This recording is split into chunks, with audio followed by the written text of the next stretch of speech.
أعوذ بالله من الشيطان الرجيم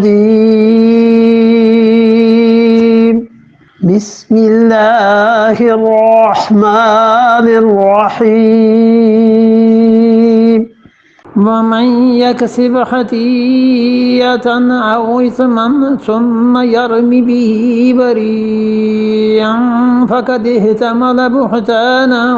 وإثما مبينا ومن یکسب خطیئۃ، اور جو شخص یہ چوری کرے، خطیہ سے بعض حضرات نے کہا کہ وہ چوری کرنے اس کی طرف اشارہ ہے، اور بعض مفسرین کہتے ہیں کہ خطیہ ہر وہ گناہ جس میں اپنے قصد اور ارادے کو دخل ہو، ہر وہ آدمی جو جان بوجھ کے خدا کی نافرمانی کرتا ہے، او اسمن، یا وہ جھوٹی قسم کھاتا ہے۔ اسم اور خطیہ دونوں لفظ یہاں کہے ہیں، اور مفسرین جو بالکل ان روایات کے مطابق تفسیر کرتے ہیں وہ کہتے ہیں کہ پہلے گناہ سے مراد چوری اور اسمن سے مراد یہ کہ جھوٹی قسم کھاتے ہیں، یہ اتنے بڑے بڑے گناہ بھی وہ کرتے ہیں۔ ثم یرمی، پھر وہ لگاتا ہے بہی، اس گناہ کو،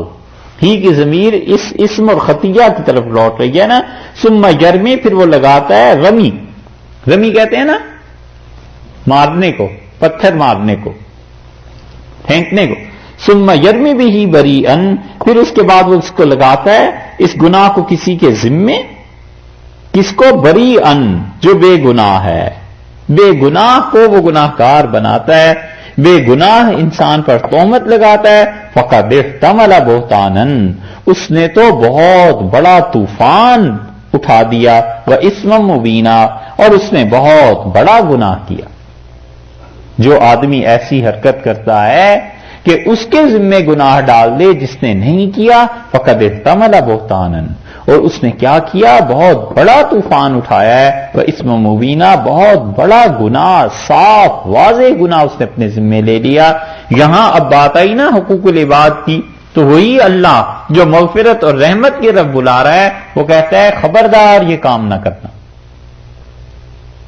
جو گناہ کیا ہے چھوٹا ہے یا بڑا، اپنی ذات کا اعتراف کرو کہ میں نے کیا ہے۔ ثم یرمی بہ بریئا، پھر وہ اس گناہ کو کسی بری الذمہ کے تحت لگا دیتا ہے کہ فلاں نے یہ گناہ کیا ہے، خود کرتوت کر کے دوسرے کے ذمے لگا دینا، فقد احتمل بہتانا واسما مبینا، تو ایسا انسان تو بہت بڑا بہتان اور بہت کھلا ہوا گناہ کر رہا ہے۔